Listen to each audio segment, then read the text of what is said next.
Незабравими любовни истории. Истински, Поучителни, вълнуващи, разтърсващи. български. Кого и какво обичаме? Входът за омразата е забранен. Всеки делничен ден от 12 часа на живо. Само по Пловдивската телевизия. Здравейте, уважаеми зрители! Вие сте с предаването Любов по български. Аз съм Зоя Тодорова. До мен е моята колежка Мариана Петрова. Почти не минава и месец в политическите новини, в които да не се заговори за поредния скандал. Секс-скандал. Каква е връзката между секса и политиката и кои са най-големите секс-скандали в политическата история? За това ще си говорим с Васил Дойков, който е бивш велик депутат и юрист, а по-настоящем е член на гражданско движение Пловдивчани за Пловдив. Здравейте, господин Дойков. Здравейте. Благодаря, че ме поканихте. Надявам се да ви кажа интересни неща, но в същото време да науча нещо и от вас, тъй като вие сте млади, красиви и живеете много активно, предполагам, в съвременния свят. Благодарим и ние, че приехте нашата покана. С удоволствие. Как започнахте да се занимавате с политика и колко време се занимавахте с нея? Аз съм рожба на демократичните промени. Навръх 10 ноември бях на 29 години, т.е. съм така в едно състояние разкрачен между две епохи. Имам представа от стария режим много добре и се включих в СДС. Бях заместник-председател на Съюза на демократичните сили от 1993 до 1995 година. След това бях в Народното събрание и след като СДС се партизира, беше подменено и беше извършен преврат в СДС от олигархията, не членувам в СДС след 1997 година. В тази връзка така съм наблюдавал много интересни истории, но не напразно казвам, че човек трябва много да си учи от другите хора, тъй като напоследък имах един много интересен случай с едно мое любимо дете на мои приятели. И когато се опитах да го получавам и му казах, който се учи знае, който знае може, и детето, което е на 5-6 години, ми каза, то който си го може, си го може. При което аз нищо друго не ми оставаше, освен да му купа сладолед, просто защото то употреби израза много на място и на практика ме затапи. Така че човек не трябва да си мисли, че знае всичко. А темата, която зададохте, тя е, как да ви кажа, дискутирана, наблюдавана, поне е писано от много големи умове на човечеството. Защо се обръща толкова голямо внимание на любовните скандали в политиката, според вас? Защото те са спътник на политиката. Те са част от политиката, те са част от живота, част от действителността, респективно съответно и в политиката. Затова тези скандали, едни от най-добрите книги за любовните скандали са писани от примерно от сър Джефри Арчер. Не знам дали сте чували този автор. Той е бил заместник-председател на консервативната партия. Пер, не случайно носи името сър, бил е в британския парламент. Даже успя да лежи в затвора. Неговите книги са продавани в огромни тиражи и представляват политически трилъри. И там може да видите секс, любов, политика, зависимости, власт, пари, кариери, съсипване на кариери.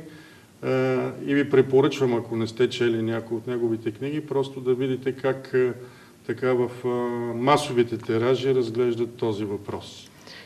Т.е. това е преминаване, тъй като преди политиката е била обожествявана. Те са едни божества, които са напълно идеални. Затова ли се преминава вече към тези скандали да бъдат разглеждани, сякаш да се добие по-човешкия образ на политиците?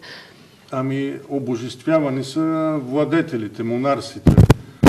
Иначе политиците са известни, те имат силата, властта и парите и това ги прави, може би, обект на привличане, може би, от В случая, нали, в много случаи жените проявяват интерес към силния, този, който има власт, който има пари.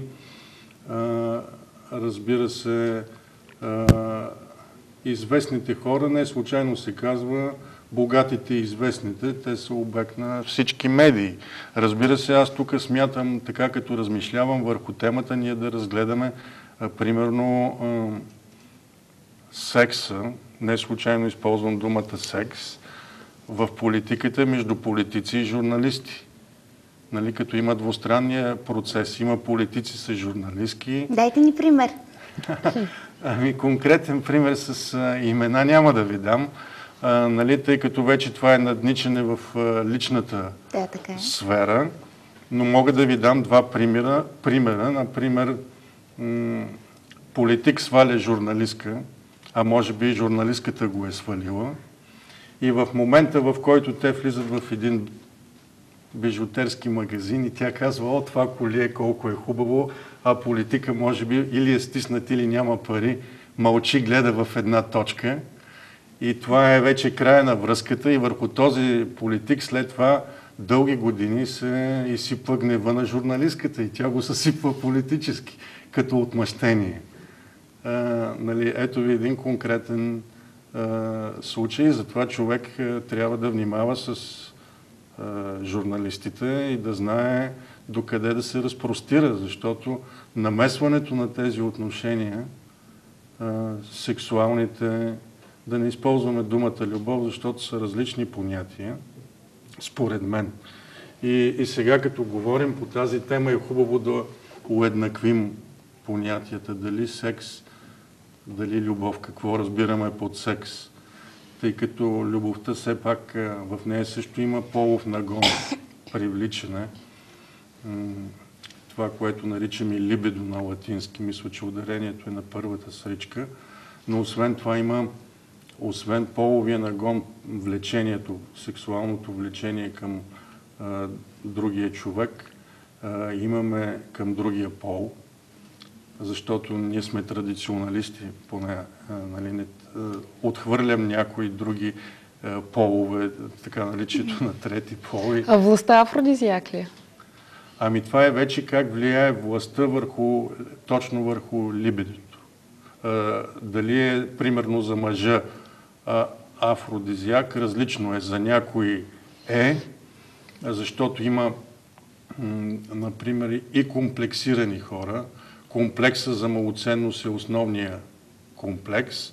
И в един момент, когато определен мъж стане известен, счита се за силен, придобие някакво самочувствие, това може да доведе до засилване у него на това полово влечение. Властта е доста силен афродизиак и за жените. Ами те са равностойни нещата, съответно нали, имаме различни случаи, нали, както имаме и жени политички. Затова аз считам, че термините, понятията, които използваме, например думата секс, тя значи и пол, нали? Така е, да. Да, и всъщност това е една тема, която е предмет на социолози, на медици, на политолози. Какво е ролята на половете, какво е участието на мъжкия пол, на женския пол в политиката. Смятам, че ние няма да дискутираме този въпрос. Нали? Той няма да представлява интерес за аудиторията, плюс това нямаме наблюдения и изследвания. Но в същото време любовта е различен термин, също според мен, от секса, тъй като аз бях започнал да говоря, нали, че при секса имаме, при любовта имаме, освен привличане полов нагон, имаме и харесване, любов, след това съжителство. Това са нормални, нали, неща, но мисля, че нашата тема е концентрирана повече върху така половите връзки между политици и как политиката влияе на половите контакти. Това, което наричаме винкулум сексуалис, нали, така полова връзка, или как хората възприемат как едното влияе на другото. Кой е най-интересният и запомнящ се любовен триъгълник в политиката, който се е случил до момента според вас? Предполагам, че на нашите зрители, както и на нас, ще ни е интересно. Ами аз ще ви дам първо един исторически пример, който се разправя като анекдот. Султана Рачо Петрова е била една голяма софийска красавица и е била съпруга на известния капитан Рачо Петров, който след това заема различни постове в държавата, в царство България. И един ден капитан Рачо Петров заварва своята съпруга, която в това време в едно помещение там в спалнята или някъде на вилата заварва с цар Фердинанд и започва да тропа по вратата. И в първия момент цар Фердинанд казва: капитан Рачо Петров, престанете, той продължава да тропа и да надпира. Той казва: майор Рачо Петров, престанете. Той пак тропа и той накрая казва: полковник Рачо Петров, престанете. И в последствие този капитан става генерал. И ето ви един триъгълник. И може би в този триъгълник най-печеливша е жената, защото тя, освен че е изпитала удоволствието от половия контакт, нейният съпруг става министър. Това е свързано с благоденствието на семейството и в този триъгълник класически жената може би печели най-много. Не знам. Добре, тези триъгълници всъщност не разбиват ли семействата? Или това са хора, които са готови на всяка цена да постигнат някакъв пост в иерархията? Аз много ви благодаря за този въпрос. Просто има хора, които са болезнено амбициозни, кариеристични, патологично, безскрупулни и минават през трупове. И тук в случая за кариера мога да ви дам, това са най-хубавите всъщност примери по темата, за която говорим. Ние имена няма да използвам, макар че в някои случаи не ми е проблем да поднеса имена и това би било много пикантно, но някои от хората са и починали. Затова не е редно да използваме имена. Но имаше един такъв случай, един български политик, който направи голяма международна кариера. И е известно, че неговата покровителка беше една известна дама в Европейския съюз на много висок пост, която пък била любовница на френския президент. И този политик без една дума английски отиде в международните организации с учителката си по английски, постигна най-високото ниво и накрая, като се обръщаше в едно интервю към българския народ, каза: не се е родило българско семе, което да постигне такива успехи на международната арена. Е известна сексуалната връзка на този български политик с тази представителка на Европейския съюз. И как се е случило това? Как е достигнал до най-високото ниво всъщност? Ами, от личен опит, така бих казал, че частичен, нали? Че е отишъл в Европейския съюз като млад голобрат политик от Източна Европа и е срещнал тази госпожа на средна възраст и нейният поглед е говорил всичко. Не е било нужно много да разговарят, да има харесвания, срещи, свалки, както е модерно да се казва, и човека направи блестяща кариера. Така че някой път обясненията в издигането на определени политици или политички, нали, защото нещата са равностойни, ами и жени политички, които нали, пък използват мъжете за своята кариера, както и мъже, политици, се издигат в кариерата благодарение на другия пол. А сега е модерно да се говори за един и същи пол. Затова аз бих ви попитал, ето говорят много сега, говориха за морал, нали, в политиката.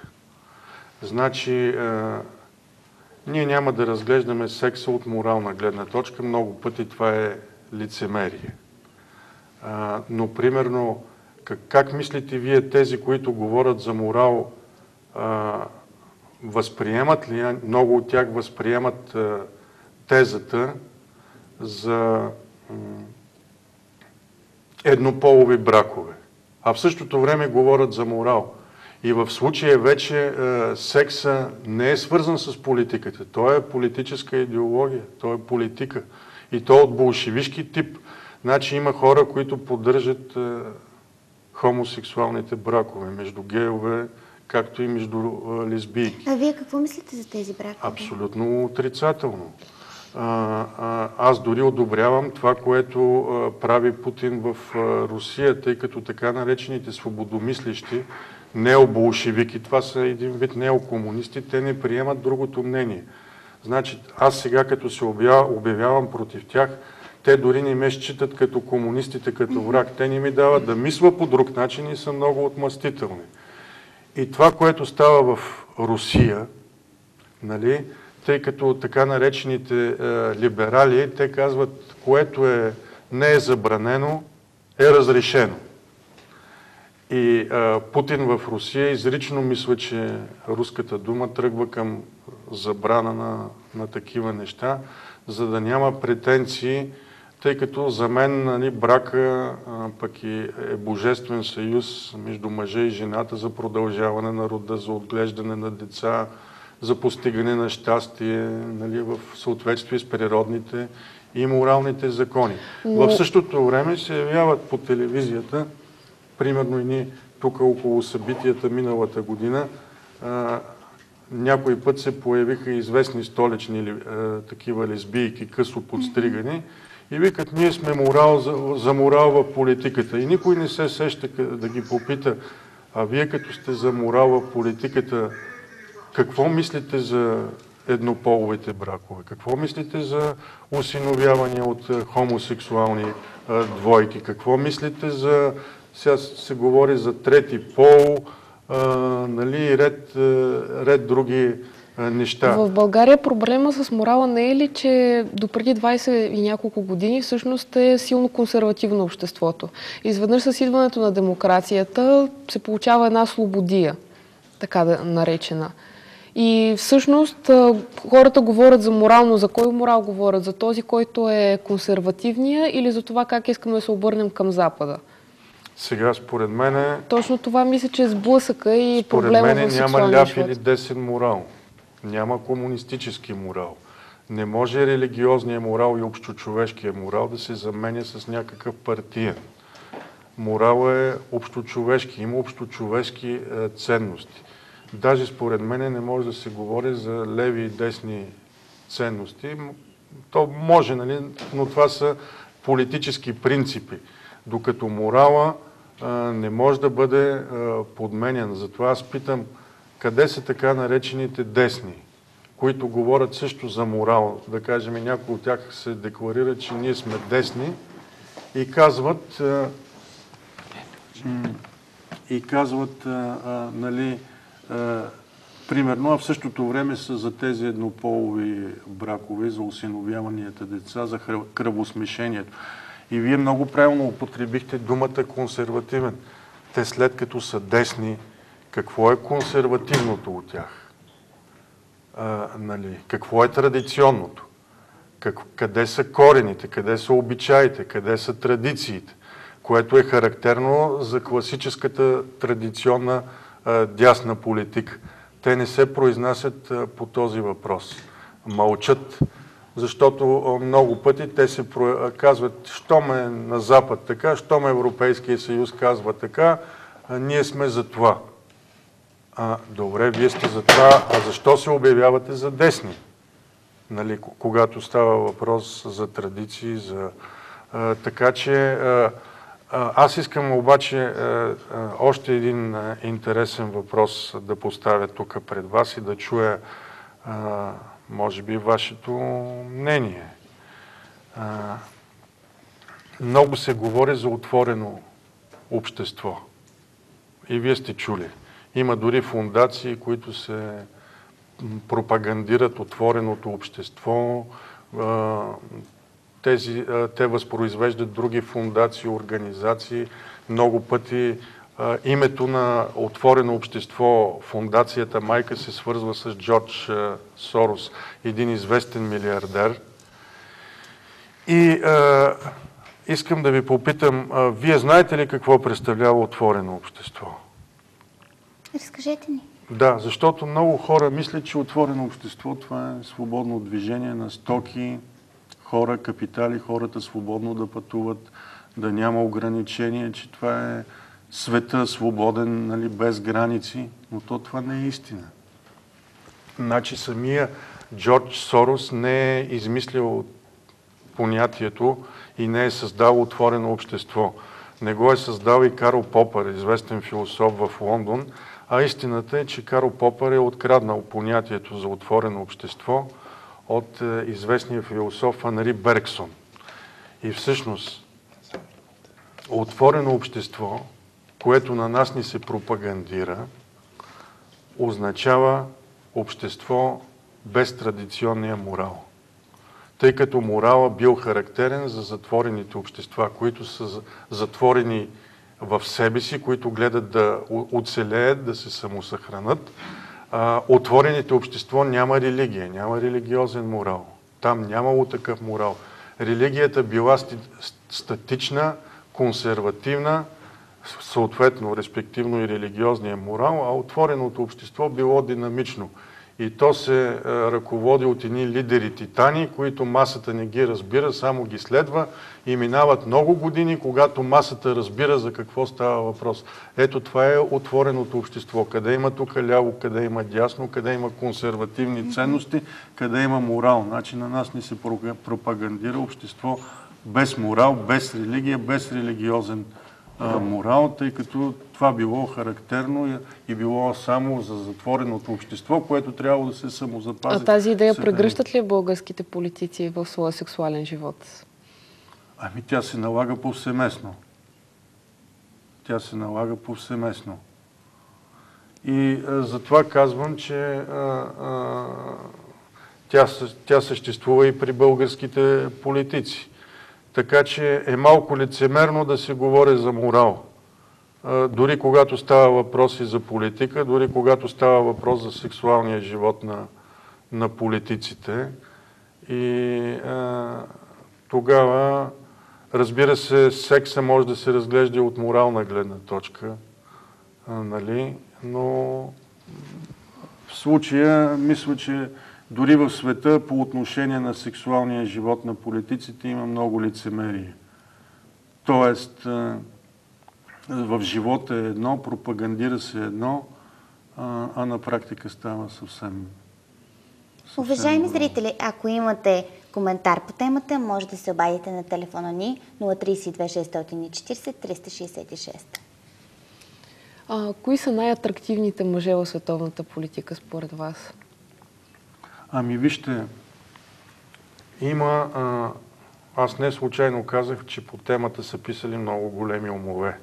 Даже бих ви препоръчал една книга, послеслова на тази книга е писана от мой приятел, Бог да го прости, един много голям български интелектуалец, професор от старото поколение, който почина. И книгата е от Жак Дьо Луне и се казва "Психика и секс на бележити хора", от които много от тях са, разбира се, политици. И в тази книга са разгледани, например, Хитлер от научна гледна точка. И, например, характерно за Хитлер е, че той имал магнетично въздействие върху жените, не само върху хората и масите въобще. Даже има случаи, в които специално в Бавария, в Мюнхен, той е бил издържан от известни жени от баварската аристокрация, от мюнхенската аристокрация, като госпожа Брукман, госпожа Бехман и в Виена също, в Австрия, в кафенетата, където е изнасял речи, където е бил, където е разговарял разгорещено, насякъде отзивите са, че той е имал магнетично въздействие върху жените. А след това, като става вече политик, има магнетично въздействие върху масите. Тоест, все пак този човек има някакъв талант да въздейства върху хората. Имаме ли еквивалентен пример в българската и дори в пловдивската политика? Аз, например, съм чувал, макар че лично не считам така, че Бойко Борисов има голяма харизма. Тоест се харесва на избирателите, дори когато говори тотални глупости. Защото той не е някакъв интелектуален връх в мисленето и в говоренето. Общо взето, той е тип на един политически тарикат, на Геволе от Банкя, нали, Мотре и Комуне някои го наричат, но в същото време виждам, че се харесва на хората. Но те все пак го наричат и момчето на народа.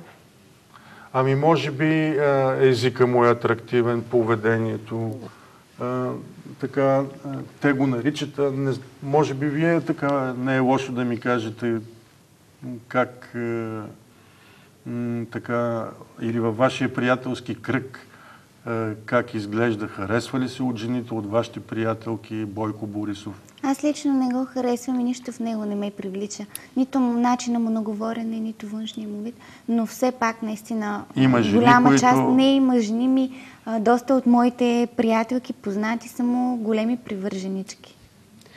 Според мен те харесват, искат фигурата да е силна. Силния мъж. Силния мъж, тъй като смятат, че дори, пример, много жени не харесват нашия президент, тъй като смятат, че той не е фигура, която стои на мястото си. Ами вижте, аз бях на едно политическо събрание и тъй като споделям ценностите на едно гражданско сдружение, някои от целите България без цензура, и отидох на това събрание и там Николай Бареков попита жените: вие в къщи искате мъж ли да имате или президента Плевнелиев? И така. И залата реагира много бурно, в смисъл благосклонно на една такава реплика, въпрос. Разбира се, Плевнелиев, аз считам, че той няма никакво морално и политическо основание да бъде президент. Той е едно политическо недоразумение, включително и в поведението, в говоренето. Даже сега, като беше в Лондон, не знам дали си спомняте този факт, беше на посещение.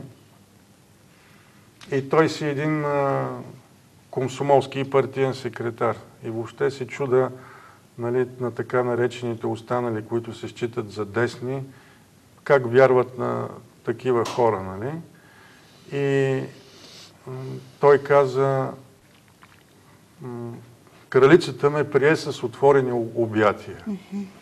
Първо, това е въобще неуместно да се каже въобще в политиката. Той искаше да каже едва ли не как са го харесали, че той, нали, колко е велик. Кралицата има един много строг протокол, кралския двор. И там не можеш да кажеш: тя ме прие с отворени обятия. Тя се държи сдържано, има си определени фрази и така нататък. Но той каза едва ли не, тя му се хвърляла на врата, нали, за да каже каква политика води. Това са недопустими неща. Господин Дойков, коя е най-атрактивната жена в политиката според вас в момента? От сега действащите в парламента? Може и в световен мащаб да говорим, може и в България, както прецените. Много борбена, казвам, като Между другото, тя е много добра юристка, макар че много хора, нали, биха се възпротивили на това, но много професионално подготвена и с характер е Мая Манолова, като жена политик. Цецка Цачева, друга известна сред жените в политиката, макар че се рекламира като политик от една дясна партия към Европейската народна партия, аз не приемам такива хора за десни, за антикомунисти. Това за мен... Тя първо е бивша партийна секретарка от БКП, от Българската комунистическа партия. Изпратена е да учи право от така наречените работнически факултети. Вие не знам, нямате представа какво значи това, но това значи, когато партията те избира от мястото, където да работиш, завършваш един курс и ако вземеш оценка без над еди колко си, без да кандидатстваш, партията те изпраща като неин верен кадър с привилегии да учиш в университета. И т.е. другите хора кандидатстват, държат изпити, борят се за определени места, а ти получаваш едни привилегии. Така че като друга известна жена в парламента не я харесвам. Ако искате такива конкретни Вашите впечатления от Юлиана Дончева? Ами, аз нямам представа вече за нея като политик. Знам, че е журналистка. И така атрактивна е като изглед, като облик. Да. Но никакво мнение нямам за нея като жена в политическия живот, като парламентаристка. А на жените в българския парламент все още ли се гледа като на държанки на някой? Не. Ние имаме в нашето общество, жените са голяма сила. В смисъл, много жени имаме в политиката и въобще в живота, в бизнеса. Нашето общество в това отношение е много напред, според мен. Ние не сме назад в това отношение. Може би затова толкова яростно се разрази и скандала с Волен Сидеров. Имаме зрител. Здравейте. Здравейте, слушаме ви. Добър ден. Добър ден. Отскоро слушам предаването. Сега, може ли да се обърна към господин Дойков и да му задам един въпрос? Да, заповядайте. Господин Дойков, здравейте. Здравейте. Така, чух последните ви фрази за изказването ви за Цецка Цачева, за Мая Манолова, за Бойко Борисов. Нали, говорим сега за Бойко Борисов, за Плевнелиев, че те са бивши комунисти. Това го знае целият народ. Че са произлезнали, че са котило или кочило от БКП-то. И това също се знае от целият народ. Че не са никакви десни, че те са леви. Това всички го знаем. Условно казано, нали, леви, десни. Моля? Искам да кажа, че условно казано леви и десни. Да. Нали... И се чуда сега, ако вземем Бойко Борисов, Цецка Цачева за десни и Плевнелиев, знаем кой ги издигна, как е, че не са на местото си, така е ясно. Но левите, ако погледнем, Мая Манолова, Антон Кутев и дори Сергей Станишев, те защо, като са смятат, че тези са леви, пък онези са десни и като се знаят, че са от едно котило и са горе-долу на една възраст, така малка разлика, са в противоречие. Това не е ли фарс на народа? Това не е ли заблуда за народа и за всички тези привърженици, които са към левите и всички тези привърженици, които са към десните, е една просто лъжа и измама да подвеждат българския народ за едното и за другото, само и само да са те на власт по едно или по друго време. Моля, коментирайте този мой. Ще коментирам, разбира се. Тъй като темата е секс и политика, аз ще отговоря чрез понятието за секса. Може ли в секса да има ляво и дясно? Нали, това е вече въпроса, който вие ми зададохте, че съжителстват хора, стигат до полово сношение, има полово влечение, нагон, либидо. И може ли да се каже, че един изповядва леви ценности, а другия десни ценности? Така, аз даже смятам, че това е един от аргументите да се каже, че специално в днешния свят, съвременния свят, дори няма ляво и дясно. Даже това може да се използва като един аргумент, както казах, че няма ляв и десен морал. Има или морал, или няма морал. Хората не са червени или сини боклуци. Те или имат някакви отрицателни черти. И така и в секса. Не случайно, когато има влечение. Тук зрителя конкретно попита за ляво и дясно.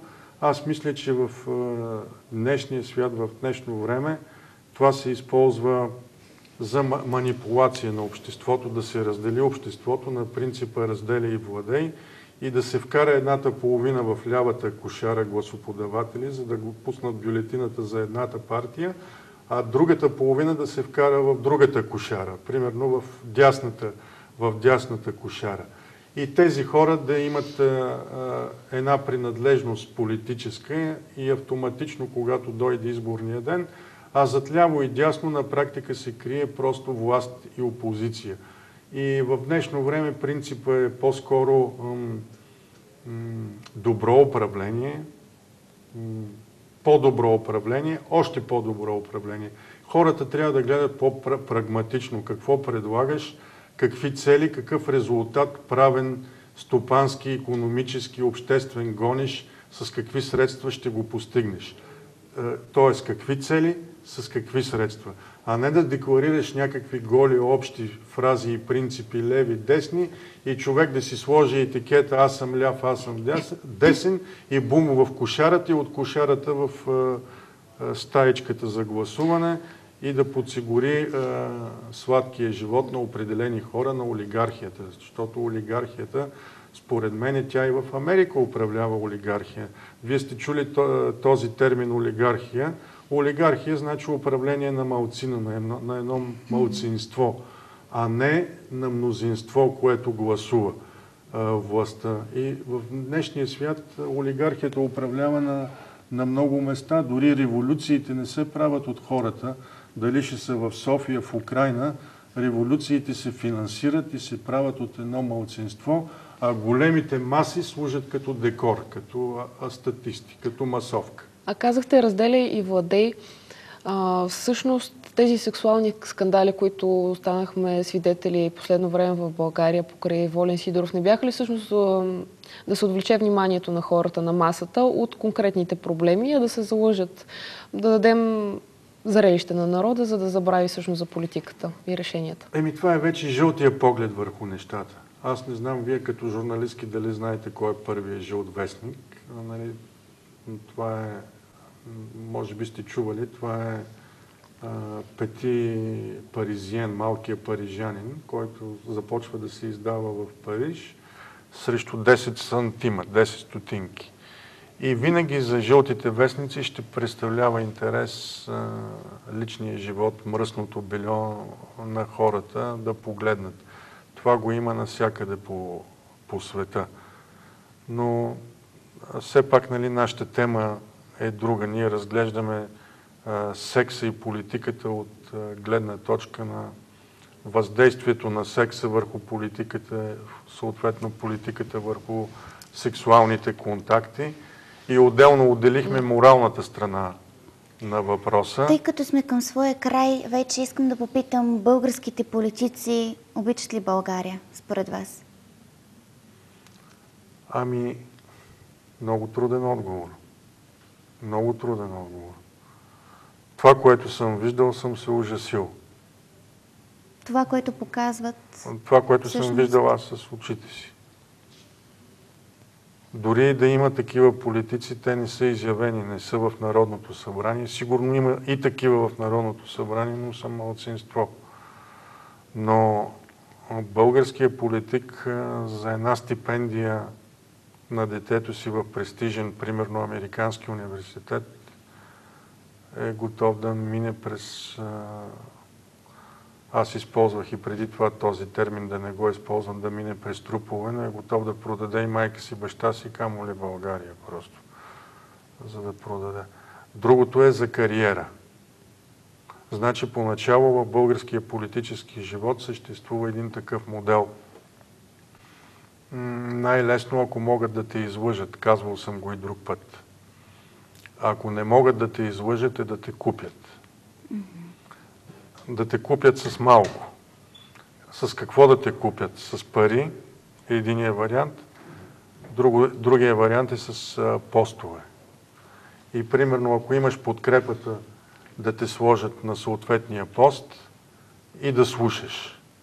Третия вариант е принудата. Принудата, изнудването, шантажирането става с зависимости, включително сексуални. Включително сексуални. Това е вече в нашата тема.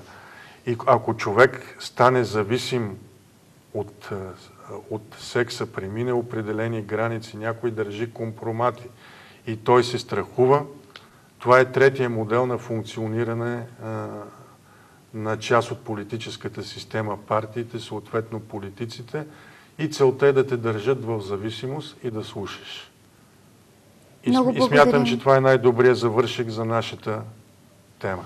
Абсолютно. Благодарим. Много благодарим за това гостуване, господин Дойков. Уважаеми зрители, това бе всичко от нас. Бъдете с нас и утре, точно в 12 часа. Останете с програмата на Пловдивска обществена телевизия. Незабравими любовни истории. Истински, Поучителни, вълнуващи, разтърсващи. български. Кого и какво обичаме?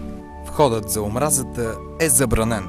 Всеки делничен ден от 12 часа на живо. Само по Пловдивската телевизия.